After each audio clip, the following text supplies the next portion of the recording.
everybody.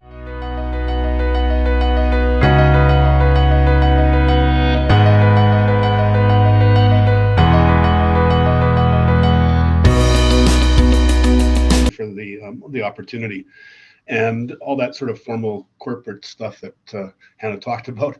I'm a graduate of the U of A. I have a degree in history and a minor in sociology. So yes, my father-in-law, who's in the oil patch, actually looked at me kind of funny when I was taking my degree. And as it turned out, I ended up working for the same company that he was getting his pension check from. So it's kind of an interesting kind of journey that you can be on. So yes, there's room for people with engineering degrees and law degrees, but history degrees actually do have some applicability to the work that I do. So good for you there, Lyndon. I appreciated you saying that. And as a former student of the U of A, I think it's great to see you here too, Justice. So, and well, we can start the presentation if you wish. I would call this more like a conversation as opposed to a presentation.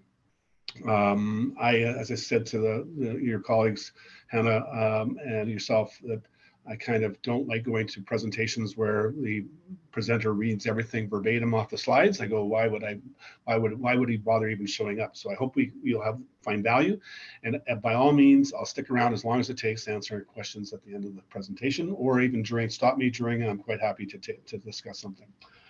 So the slides are just basically a guide, and I said to Hannah, I can make it all available. You can make it available to everybody once I'm done with the presentation. There's a video link embedded in the presentation that I think you might find enjoyable to watch. But we can go to the next slide, Hannah, if you wish. This is a bit about our agenda today, a little bit about Aspenleaf. Corporate governance is an important component in all the work that I do. And then also a little bit about Indigenous relations at Aspenleaf. And then a topic of mind right now in all industry and in all of Canada, is my view, is the reconciliation, in action, and what that means in response to the Truth and Reconciliation calls to action. And then I'll take your questions. This symbol on the side there, we call it our Aspenleaf badge. And Aspenleaf, it really does believe these values. I met the executive team in 2018, in the summer of late summer of 2018, and really it was more of me interviewing them rather than them interviewing me, to be quite candid with you, to ensure that there was an alignment of their values with my own personal values. And I can assure you that, integrity and excellence is really at the core of what we do as a company. So when we're in meetings and our president and CEO talks about people being aligned with that badge, he actually means it. And if you don't align with the badge, you're generally not part of the organization. So it's really a pleasure to work at a company that really delivers on those values. Next, please.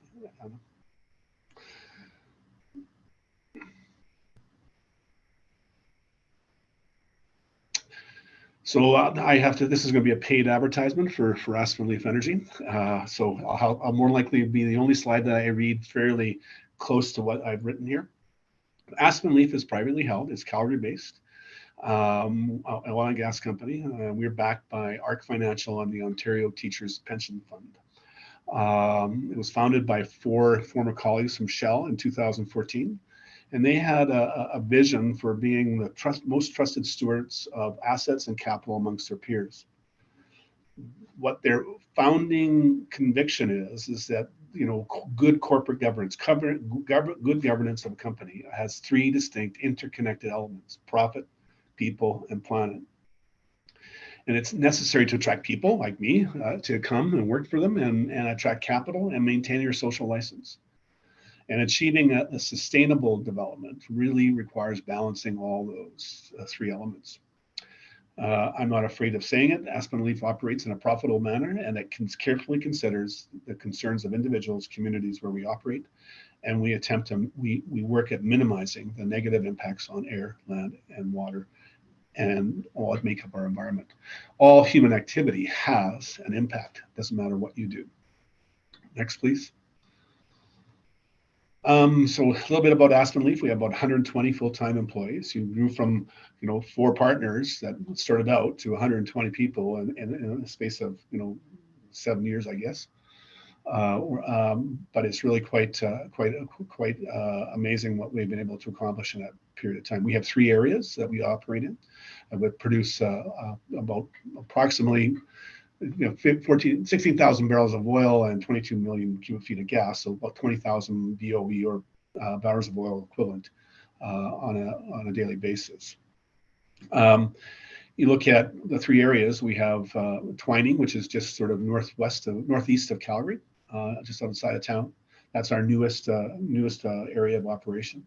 To Leduc Woodbend, which is up by Leduc number 1. We actually operate in the original oil field that started the oil business here in Alberta over 75 years ago. And then our 3rd field is Swan Hills up in the north, and that's actually one of Canada's was the 3rd largest discovery in 1957. So we're operating from a historian's perspective, we're operating in some kind of an interesting area. All those assets, those old assets up in Swan Hills and Leduc, all come with some fairly interesting legacies. We are very much committed to, there's been a lot of discussion in the papers today, over, the abandonment liabilities, orphan wells, and we've taken it very, very seriously as a company, and we've spent $42 million to date, and we're on pace this past year to spend 7 times what the government requires us to do on an annualized basis in terms of our assets, retirements. We were abandoning some wells, I'll talk to them later in the presentation, that were drilled in 1957, before I was even born. And we were just finally as a company, we took those liabilities on, and we're finally getting around to reclaiming them and abandoning them in the proper manner. Next, please, Matt. So today we're going to talk about Swan Hills quite a bit, because that's really where a lot of my Indigenous communities that we interface with is around that Slave Lake area. Consultation is an interesting word has different meanings for many people. In connection with Indigenous communities, the Crown has an obligation to undertake consultation when there's a decision that they're going to make that may impact their Section 35 rights, but they're protected under the Canadian Constitution. So the green area in the map you have in front of you on the screen there is what they call public land or Crown land. So any decision that the Crown is going to be making, there's an obligation, they have an obligation to do consultation. And the courts, through the various decisions, have held that the government can delegate the administrative function of consultation down to proponents such as Aspenleaf. So any given project in our area, up in the Swan Hills area, I could conceivably have to consult with on that administrative function with up to 14 different communities. There would be, for example, there in Slave Lake, there's five nations around the lakeshore there. They are, Swale Ridge, Swan River, Drift Pile, Sucker Creek, and Capowino. And then there's 3 other Métis settlements further afield. And then sometimes I actually have to consult with communities that are just outside of Edmonton, because their traditional territory is impacted by our development. So it's really sort of a key piece in how you engage your relationship, because it's a regulatory requirement, but that we have to undertake consultation, but we're doing it on behalf of the government. But next slide, please. We can spend lots of time on that consultation piece if you like, but really at the heart of what when I go into communities, I talk about, I'm a nice guy and all, but I said, don't make any mistake about it. My job is to make sure that I can get permits from the company I work for so we can execute our program. But it's all a matter of how you do it and how you manage the relationship with the communities. So we acknowledge the fact that our operations do have an impact, or could potentially have an impact on their activities, that protected treaty rights that the communities have. And we recognize the unique nature, like the land is really integral to who the communities are, who their being is really integral to that. So we try to engage early and often about our development, and we actually try to incorporate, and I can show you in one of the slides later on, how we've incorporated their concerns into that mix. But really, it goes back to those profit, environmental, something that's economic, profitable, the planet, environmental, and people, the community's well-being is really important to us. And this is one of the important statements in my presentation is like, I believe meeting people where they live their lives enables us as a company to really invest in what is concerned to them and really meet their needs and support their vision of their community as we sort of advance our development. And before you get into the next slide, I talked earlier on about truth and reconciliation. I think it's important to really understand that is something that affects pretty much every aspect of Canadian society. I think that it's important, and we all have a role to play in doing our part, both to reconcile, but also move on. That's not the right word. Move on. It's not the right word, but actually to move together through this sort of transition that we're in with the Indigenous communities across Canada. Murray Smith, a former chairman of the Truth and Reconciliation Commission, said that basically it's not government can't legislate reconciliation. And Indigenous people can't force non-Indigenous people to reconcile, to participate in the process. It is his view that every citizen, every immigrant, every refugee, every individual, every visitor has an obligation to participate in the process. So as a company, I can assure you Aspenleaf has taken that very seriously, and I think our actions have really spoken really loud in that regard. Next, please. This is a picture of Chief Halcrow and Sydney Halcrow and Brian Gould, our president and CEO. Back in May 2021, I'm sure you read the headlines across Canada about the discovery of some unmarked graves in Kamloops, 215 apparently, as what the reporter said. And then there was others. And this goes back to the values. Brian came to my office that morning that we saw that headline and said, Andrew, we've got to do something about this. And what can we do? And I said, well, let me think about it. Over the course of the next year or so, we ended up meeting with, it was all COVID time, if you recall, everything shut down, open up, shut down. We managed to get in one meeting with the leadership with Capoeino First Nation. They came down to Calgary and they provided us with a personal connection as to what the impact of the residential schools had on their community and on individuals there. And they left, and we went about to continuing that conversation, that dialogue, that relationship with the community. And we landed on the idea that what we felt would have a lasting effect. And that was the idea was landed upon by our dialogue with the leadership and in the community. And we established a trust fund. We have an Aspenleaf Founders Educational Trust as an endowment. And we contributed to the Capoeino Trust $200,000 into a trust account with Peace Hills Trust. They're managing it for us, managing it on behalf of the community. And that will kick off for deserving students participating in an essay writing contest about leadership.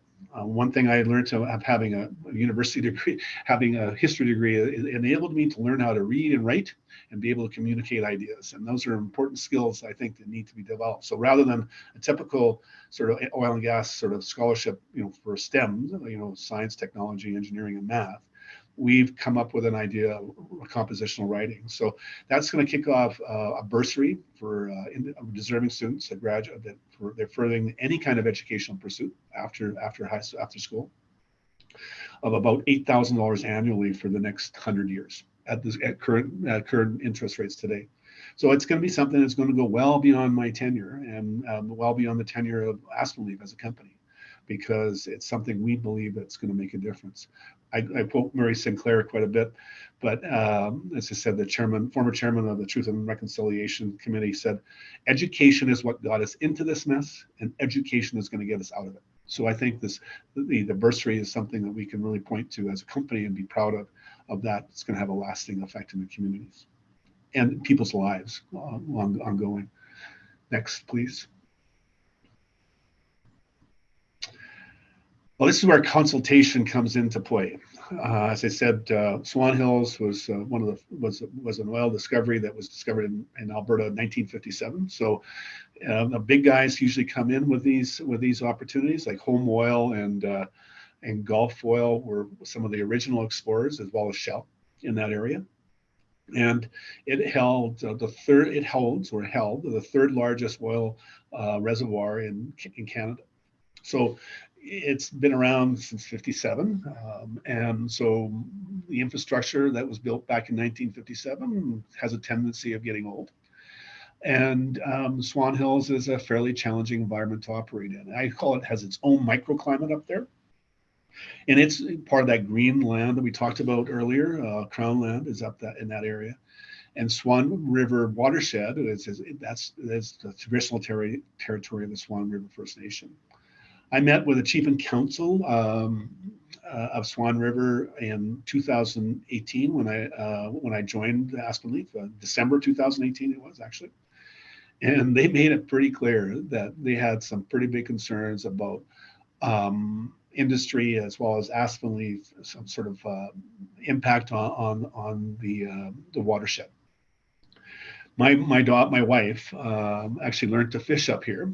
So Arctic grayling is something that is near and dear to her. But Arctic grayling has been overfished, and due to habitat fragmentation and all those other issues, their populations have decreased.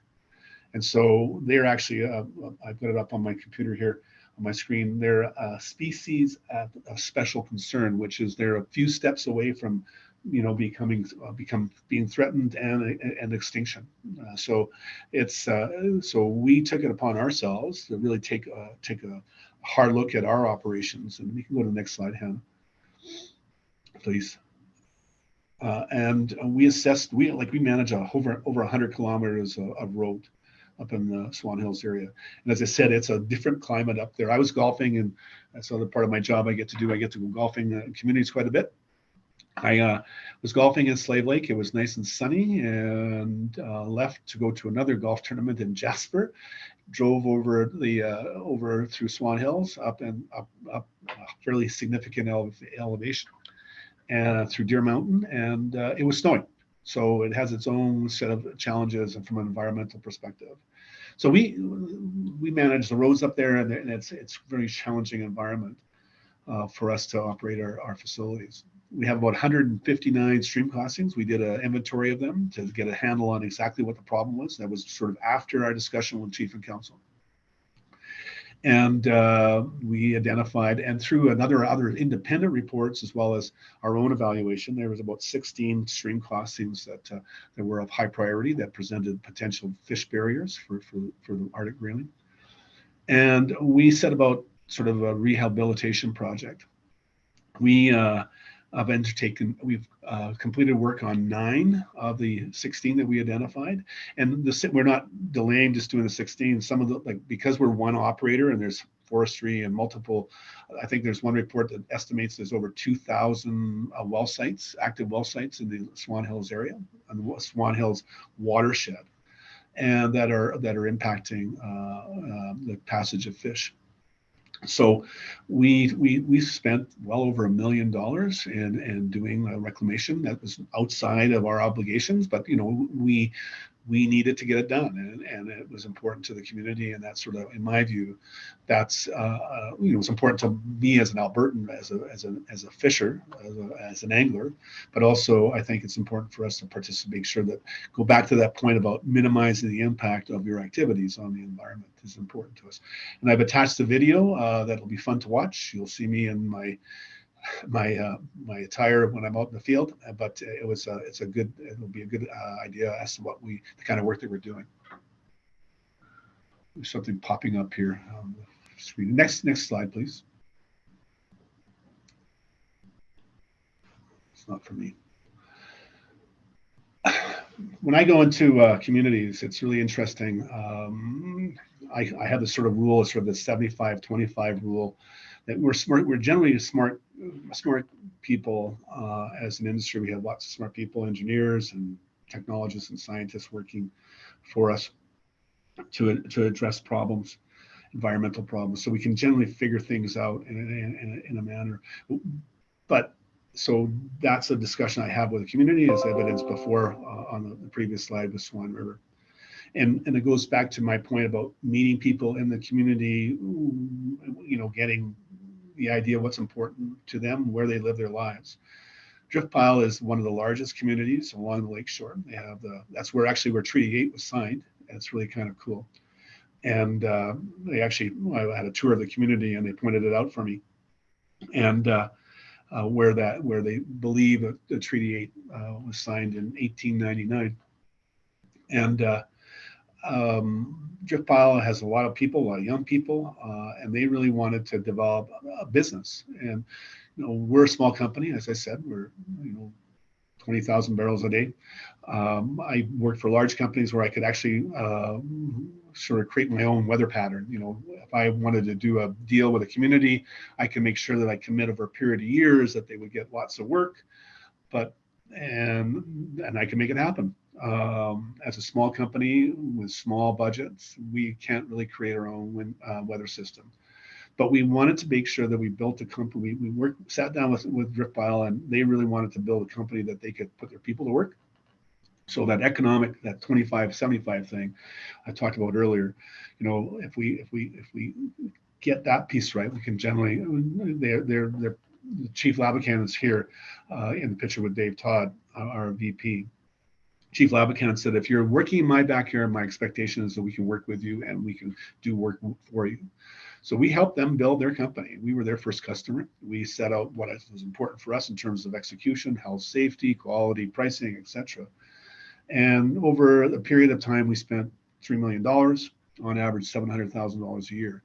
They've expanded their company to, they added to their own fleet of equipment over and above the stuff they have with their partner, 40 new pieces of equipment, which is a big deal. I was up in the community the other week, and they've just finished construction of their big shop and a big gas bar, which is really incredible what they've been able to accomplish. And people are working, people are happy. The chief said to me, it's the sense of pride that the community has in their business and what they've been able to accomplish. And they're our contractor of choice. So that was something they had a concern about. So we helped them build that company. Next, please. This is going to be getting close to the end of the presentation here, but this is one will take a little bit of time. I met the gentleman that's in the middle of this picture here, Wendell Rain, when we acquired, well, a little background. We acquired a company up in the Leduc Woodbend or Leduc Devon area that had been operating there. Like, it's actually the original oil. We own the original discovery of Leduc number 1. So from a historical perspective, it's got lots of history up there. The Paul First Nation as a community, a nation that's just outside of Edmonton. It's about 65 kilometers, 75 kilometers west of Edmonton. We had 23 wells on their reserve, along with a gas plant that we inherited through our acquisition of a company. And Wendell Rain came to me early on in our acquisition in 2019 and said, you know, really, we'd like to be a part of this. And we were engaging a consultation process to get the reclamation done. And then COVID and all that stuff sort of derailed a lot of that activity. And so when the government of Alberta and government of Canada announced a multi-million, or $1.3 billion fund to reclaim, to help industry reclaim some of their old wells, this was sort of the catalyst for that discussion that we had with the Paul Nation. I just want to make sure that you know that we didn't get all that money. We got $700,000 of money from the government. The rest was ours from our own capital. So we tested out the concept with the nation. It's a 100% owned Paul Nation company. We played a role in the development and the structure of that, and working with different partners with them. And we went through that. We call it the PFN staircase for success. So we tested out the content, the proof of concept of the activity in late 2021, and we're able to demonstrate that they could actually do the work, and did it actually efficiently. Actually, they did it more efficiently than we could do as a company, and actually cheaper, to be quite candid with you. And then we awarded them additional work off reserve, which is represented here on the slide, of another 57 well abandonments and 60 facilities, et cetera, and some remediation project for 187 sites. Over the course of 11 months, we spent over this says $10 million.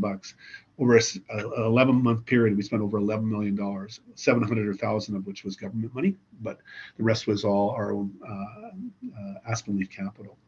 So it's still a work in progress for the community as they sort of move out towards other customers in this marketplace. But really, reconciliation and action takes courage, and reconciliation from an economic development perspective does too, because we effectively became the Paul Nations. We were their customer. We helped them. We were their advisor. We were their banker, because I'm not sure about you, but most nations don't have $1 million line of credit to actually do this kind of work. So we actually were their banker and making it happen. So we really stepped up to the plate, in my view, to make it work for the community. So, like I said, meeting communities where they live their lives and what their concerns are, and what the chief said to me, Chief Arthur Rain, in the picture here to the right, when we signed our master services agreement with the community, he said, we want our land back. Like I said, Paul Nation is 65 kilometers away from Edmonton. It's arguably in the most affluent area of the province, with in terms of recreational properties. I actually grew up playing tennis on Lake Wabanum, my uncle's cottage there. And it produced close to 30% of all the electricity that powered Alberta. There was coal. It was one of the places where they mined coal.